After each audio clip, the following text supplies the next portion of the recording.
The wind is a blade. It comes from the north, across the Indus Mama steppe, carrying the fine ground dust of glaciers that are still 100 lifetimes away.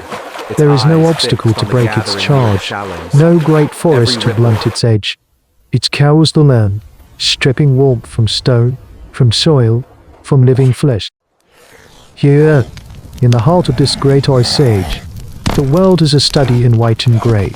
The clan of 15 huddles under a shallow rock overhang. Their world shrunk to the orange pulse of a struggling fire. Their bodies are draped and heavy, uncured hides of bison and woolly rhino, stiff shields that block the wind but do little to contain the precious heat of life. The cold finds the gaps. It sits between the crude folds of fur, a thief that steals strength by degrees, an elder. His face a roadmap of 40 winters, coughs a dry, rattling sound that speaks of lungs turning to ice. A child whimpers, pressing closer to her mother, her small form trembling uncontrollably. This is the brutal calculus of survival million years ago. Every shiver is a calorie spent, a debt the body cannot afford to pay. The hunt was meant to settle that debt. Tail, the strongest of the hunters, leads for others into the grey maelstrom. Their faces are smeared with animal fat, a desperate, discerning barrier against the frost. They move in a low crouch, their world reduced to the tracks in the thin, wind-scoured snow. The silhouettes of the great Pleistocene megafauna are ghosts in the driving snow, colossal shapes moving at the edge of vision. But their quarry is closer, a lone bison, separated from its herd, its breath a cloud of steam in the frozen air. Under a normal sky, this would be a gift. Today, it is a test.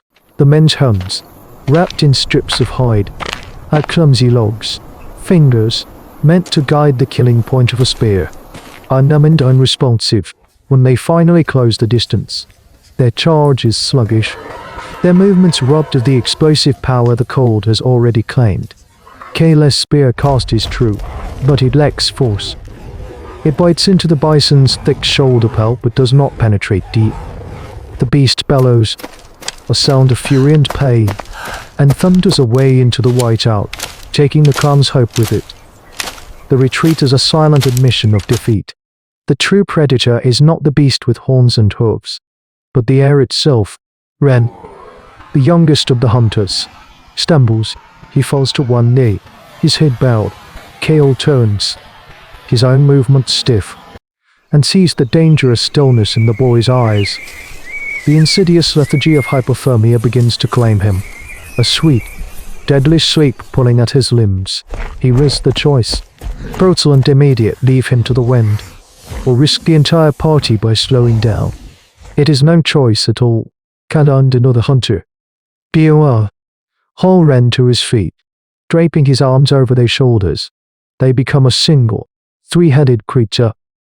Staggering against the gale, they share their failing warmth, a desperate, unspoken act of hominid history that defines them. When they finally collapse back into the shelter, empty-handed, the silence is heavier than any stone. They have brought back only the cold, now lodged deep in their bones. Ilora, a young woman with eyes that see the patterns in things, watches them, her gaze lingering on the blackened tips of Bor's fingers. She looks at the stiff, heavy hides they all wear, and then at the wound on Kale's leg, crudely patched with a scrap of fur held on by a simple thong. The protection is the problem. It is a shell, not a skin, and it is failing. Days bleed into a grey twilight that never truly brightens. The fire is a demanding god, consuming the clan's meager stockpile of dried moss and scrub wood. The failed hunt has cast a pall of hunger and fear over the shelter, a cold that seeps deeper than the frost. It is in this crucible of desperation that the future of these ancient humans is forged, not by the strength of a hunter's arm, but within the quiet mind of Ilara.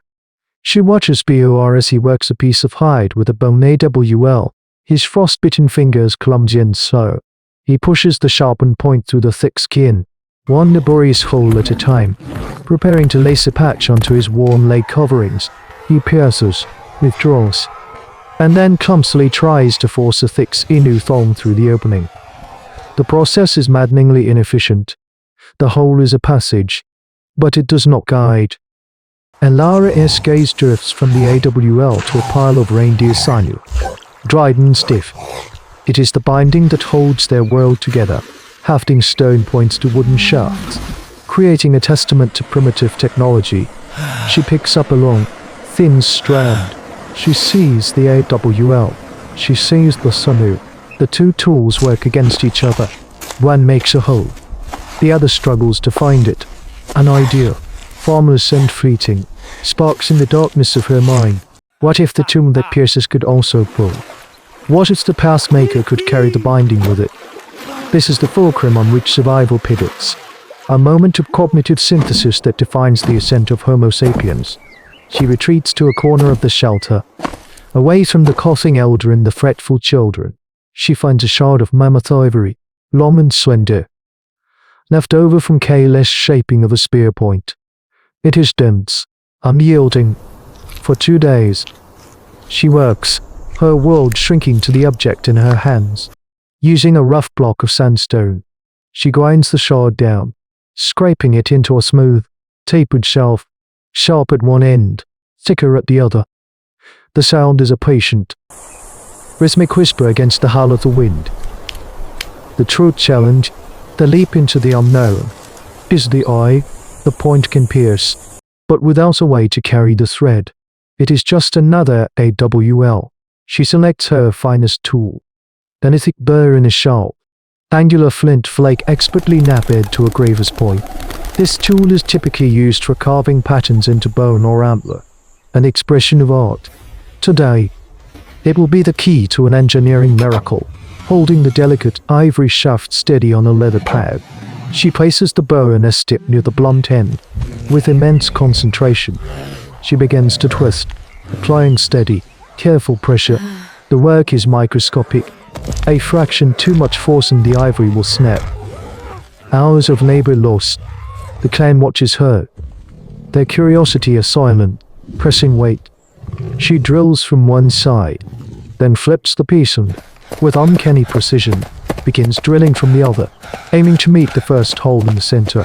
A tiny flake of ivory dust falls away, revealing a perfect, minuscule perforation. A breath she didn't know she was holding escapes her lips. Now for the thread. She takes a strip of sinew and chews it, her saliva softening the tough fibers until she can't tease them apart, splitting them into threads far finer than any lacing foam. She twists one, rolls it to a point, and with the focus of a predator, threads it through the tiny eye of her new creation. She holds it up a bone needle. She takes 2 scraps of rabbit fur.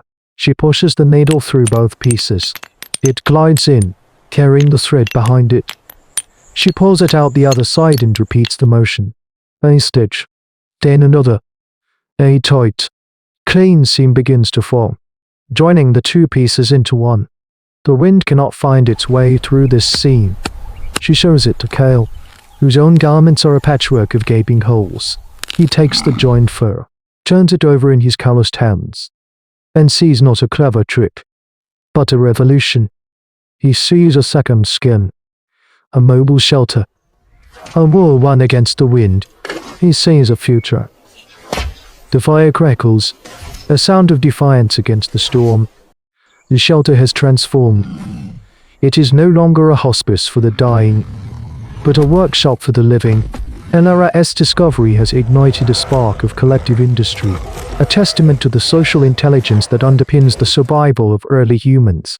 She does not hoard her knowledge, she shares it, patiently guiding other hands, demonstrating the delicate twist of the borin, the precise tension needed to pull a stitch tight.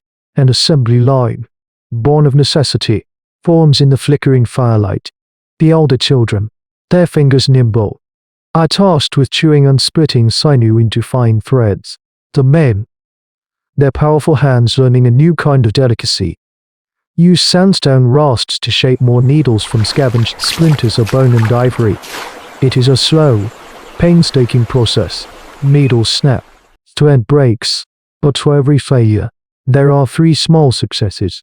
A seam holds, a sleeve is attached, a hood takes shape. This is the unseen narrative of human evolution, not a sudden leap, but a meticulous, communal crawl towards a better lit future. They are creating a second skin, tailored to the individual. Trousers are fashioned to hug the legs, tunics to cover the torso, mittens to protect the hands, and hoods to shield the face and neck. Layers of rabbit, fox, and bison hide are stitched together, trapping air between them, creating an insulating barrier the single, heavy drapes could never provide. The process itself is an act of altruism. The first complete suit is not for Kale, the strongest hunter, nor for Inara, the inventor. It is for the elder, whose rattling cough has weakened him most. They dress him in the new garments, and as he sits by the fire, the trembling in his limbs subsides for the first time in days. A flicker of strength returns to his eyes. They see, in this small victory, the proof of their collective power. The scraps of their work, broken needle tips, discarded threads, and bone dust will one day become the quiet evidence studied by archaeology. Each fragment a letter in the story of how they refused to surrender. When Kale and the three other hunters finally step back out into the wind, they are transformed. They are no longer just men draped in animal skins. They are beings engineered for the cold. The wind still howls, a primal force of nature, but it no longer bites to the bone. Their movements are swift, fluid. Their own body heat now a furnace contained within their fitted clothing. They can feel their fingers, grip their spears with confidence. They move across the frozen landscape not as intruders, but as masters of a new domain. They find the tracks of a herd of reindeer, and this time, the hunt is different. There is patience. There is speed. There is lethal efficiency. They return not with bowed heads and a fallen comrade, but with two heavy carcasses, their bodies steaming in the frigid air. They drag their prize back to the shelter, the promise of life, of fat and protein, of renewed strength. The clan has faced the killing cold, and through a single, brilliant insight, multiplied by the power of community, they have endured. They have not defeated the winter, but they have learned it to wear its armor. Embers and echoes. The camera of the mind pulls back from the flickering warmth of this single shelter, this one clan of human ancestors, to the vast, ice-soaked expanse of a continent. The needle, a fragile sliver of bone, is more than a tool. It is a key, unlocking the harshest frontiers of the planet. The small act of prehistoric life innovation, repeated and refined in countless shelters like this one, allowed a tropical primate to conquer a world of ice. It was a technological arms race against a foe that could not be fought, only outfought. The thread that stitched together hinds also stitched together families, creating a fabric of shared knowledge and mutual reliance that became the blueprint for society. The warmth of the garment was the warmth of the community made tangible. Every stitch was a word in an unspoken language of care. We have inherited that language, though we often forget how to speak it. We still seek to insulate ourselves from the cold indifference of the universe, but we now weave with laws, with economies, with digital code. The fundamental question remains, does our modern stitching still hold, or are we beginning to feel the draft? This is the Chronicle. We do not judge the fallen, nor glorify the victorious.